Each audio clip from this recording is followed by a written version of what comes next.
New BMW luxury car was called the 501. It entered production in October 1952.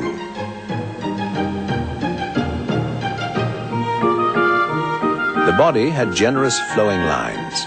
Its many compound curves would eventually be pressed out of sheet steel in the BMW factory.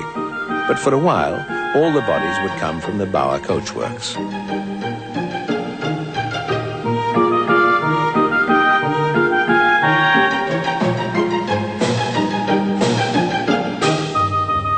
The price tag of the new car would be high. It was set at 15,000 Deutschmarks, 50 times the monthly wage of the workers building it. Many Germans didn't like the Baroque Angel, as it was nicknamed. They called it fat and said it looked too much like the contemporary British Austin designs.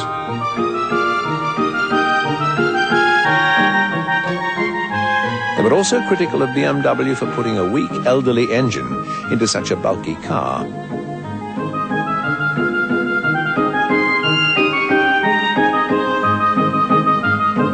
In spite of all the early criticism, however, the BMW buying public liked the 501. Cars trickled out of the factory. In 1952, only 50 were delivered.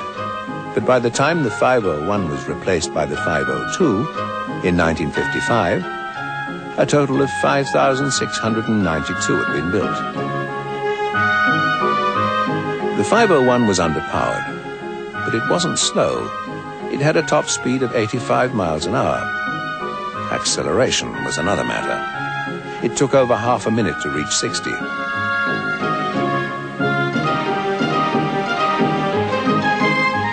A series of engine improvements was made throughout the production life of the car. It was given a 12-volt electrical system. A dual downdraft Solex carburetor and a new camshaft were added. A new ZF gearbox was installed.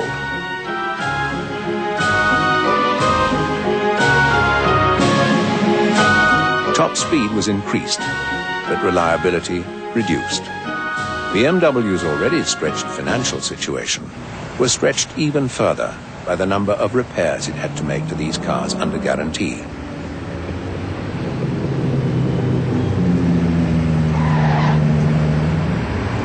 The real revolution occurred when the V8 engine at last became available, and the 501 model was replaced by the 502. The long-awaited new engine was Germany's first high-volume alloy V8. Initially, it produced 95 horsepower, but output was increased throughout its life.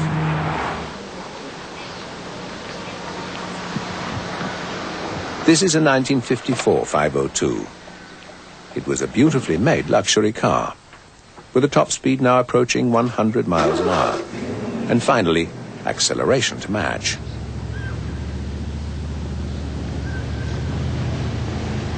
Sales began to increase, and in 1955, BMW launched two new cars that had the potential to elevate the company to its pre-war status. The sporty 503 signaled a return to the high-performance cars in the tradition of the 315 and the 328. It had a top speed of 118 miles an hour, but it wasn't a big seller. Neither was the 507, but it was by far the most desirable car that BMW had produced since the 30s. BMW's gamble in producing low-volume luxury cars was not paying off. And motorbike sales, which had kept the company going, were dropping as the population became more affluent. People who owned neither motorbike nor car relied on public transport. As the German economic miracle developed and disposable incomes grew, buying a car became more than a dream for a larger and larger section of the population. But for most buyers, a small, cheap car was the only realistic, if uncomfortable, possibility. Klappt es, fährt los, doch fühlt schmerzhaft jeden Stoß. In In 1955, BMW went right to the opposite extreme from its luxury V8s and offered the buying public just about the smallest car possible.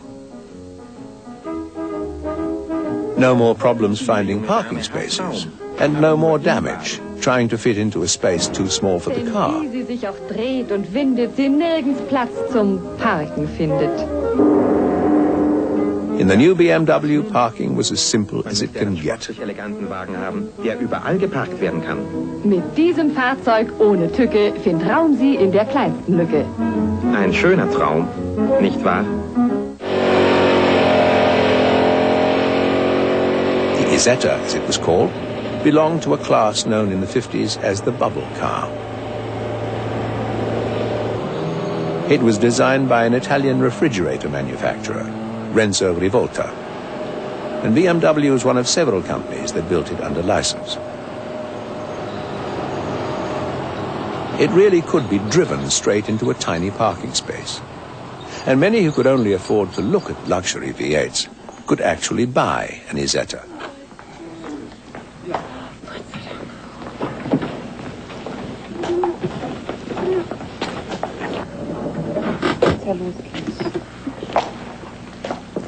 BMW sold 160,000 of them. Later models had a 600cc BMW motorbike engine.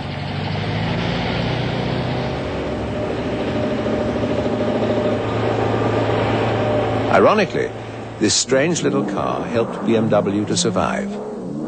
It provided the volume sales the company needed to build its new sporty 700 series.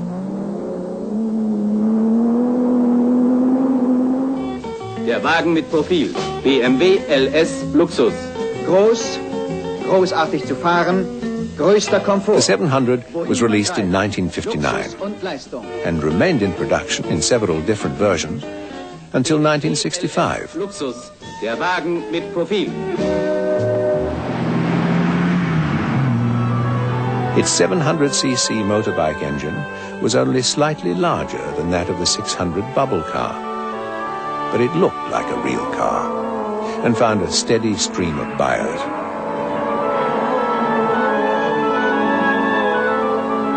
In standard form, the 700 engine produced 30 horsepower. Sports versions were tuned to give 10 more. And in a small, light body, performance was surprisingly good. A few mid-engine competition roadsters were even included among the various forms of the 700. And they competed with success in a class of racing where the competition could be, to say the least, intense.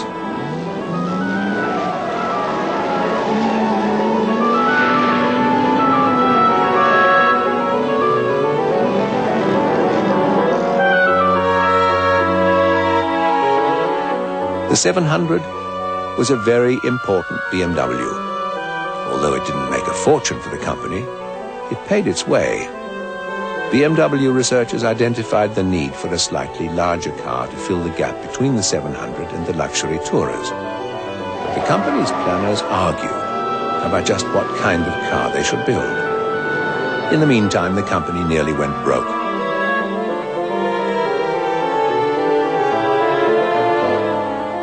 In 1959, large BMW stockholders pressed for the acceptance of a low-priced Daimler-Benz takeover bid. But BMW dealerships and the smaller shareholders resisted. Financiers Herbert and Harold Quandt acquired a large parcel of stock. Herbert Quandt pressed for the production of a car aimed at Germany's growing middle class. The success of the 700 bought time to allow the company to set up for the production of that new car. If it hadn't been for the cheeky little 700, there might well be no BMW today. The company couldn't have held out against the takeover threats. Nor could it have afforded the tooling to develop the new mid-range car that would form the basis of BMW's next generation.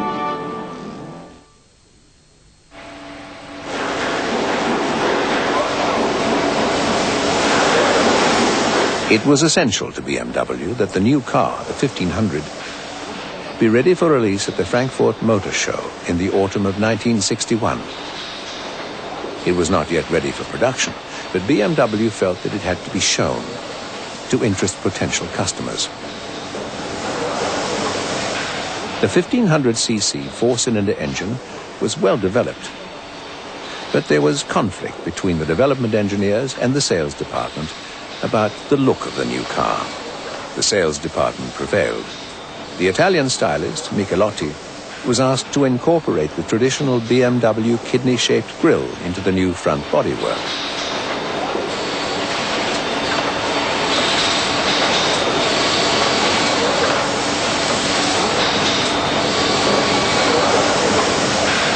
Chassis, bodywork and running gear were developed in haste, but the 1500 made the deadline. It was a great success at the show. Thousands were ordered, but there were problems in getting it into immediate mass production. A preliminary series was produced in February 1962, but full production didn't begin until October.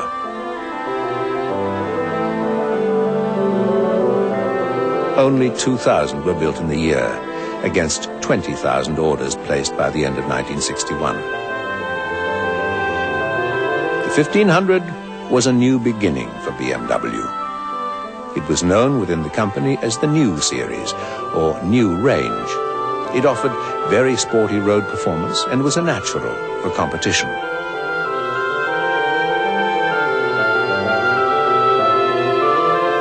Another major feature of the 1500 was that it removed BMW for the time being from head-on competition with Mercedes. The 1500 engine set the pattern for the modern BMW. It was designed for high-speed cruising. It could run at speeds approaching 100 miles an hour on the autobahns and only cost half as much as the 502 V8s. Its clean styling and excellent road manners hit the middle-class market niche dead center. At last, 17 years after World War II, this was the car that would save the company.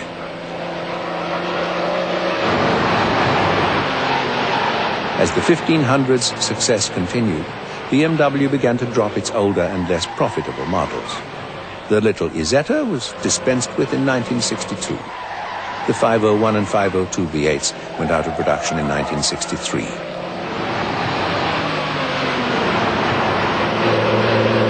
The four-cylinder 1500 engine was designed to accept high-performance tuning.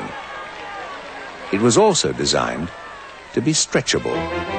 It was planned that after the initial market period of the 1500, the engine would be enlarged to 1.8 and then 2 liters. The 1.8-liter version, called the 1800, was introduced in 1963. Externally, only a chrome strip and a badge indicated the difference. BMW's sports-minded engineers had more in store. At the same time, the high-performance TI, which stood for Touring International, was introduced with high compression, an extra carburetor, and various other performance options. And there was much more to come. Over the next 10 years, until the early 1970s, many different versions of this basic line of cars would be offered to satisfy all tastes in BMW's new sector of the market. One of the most important variations from the basic model was the two-door line of cars. This is an 1802 from 1971. The two-door cars were substantially lighter than their four-door counterparts, and they made a great impact on buyers interested in high performance.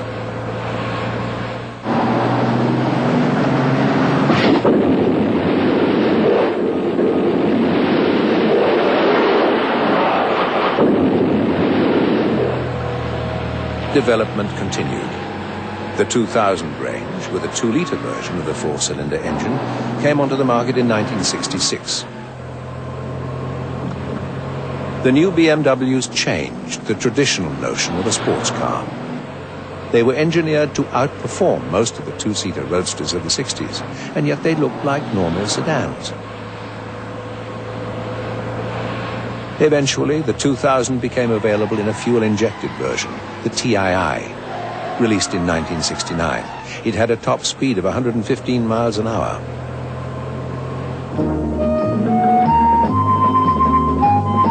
The two-door 2002 came out in 1968. Road testers raved about it, and it quickly became a cult item. The great American dealer in European cars, Max Hoffman, championed BMW for a long time, and the two-door cars vindicated his faith in BMW's American potential. But the American versions of the 2002 lacked the punch of their less regulated European counterparts.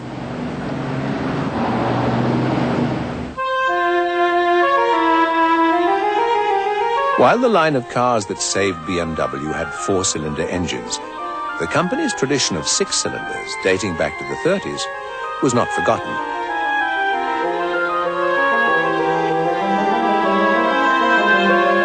Motorcycle production continued, but cars were now dominant.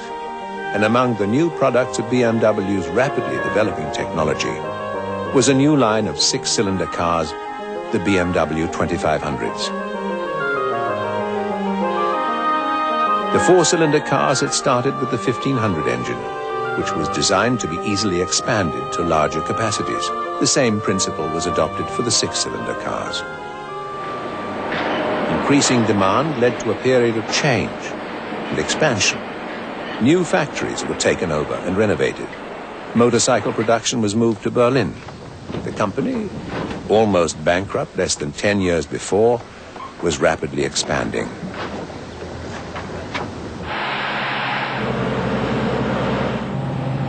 The six-cylinder cars were offered in four-door sedan and two-door coupe form. The 2.8 and 3-liter coupes are among BMW's most handsome cars of the 70s. The six-cylinder sedans and coupes expanded the market reach of BMW. Their introduction meant that once again BMW was competing with its old rival, Mercedes. As the wealth of the German middle class increased, BMW pitched its cars to a widening economic spectrum. By the time the 3-liter CSI was introduced in 1971, the company was once again setting out to appeal to the top end of the market.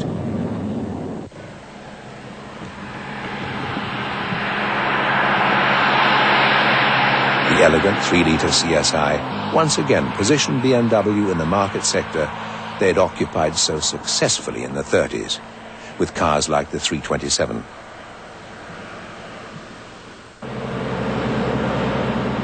The CSI had a six-cylinder engine. It had high performance and a price tag to match. BMW had come full circle since the Second World War. The company had risen from the ashes of the war and endured a period of uncertainty and adversity. With success had come an opportunity to return to the old principles of excellence and high performance. In the early 70s, BMW began to build a new office block in Munich, symbolizing its return to a dominant position in the German motor industry. The building was designed to utilize high-technology construction methods. It was built in the shape of four cylinders. In 1972, with BMW developing its third generation of post-war cars, the building was completed.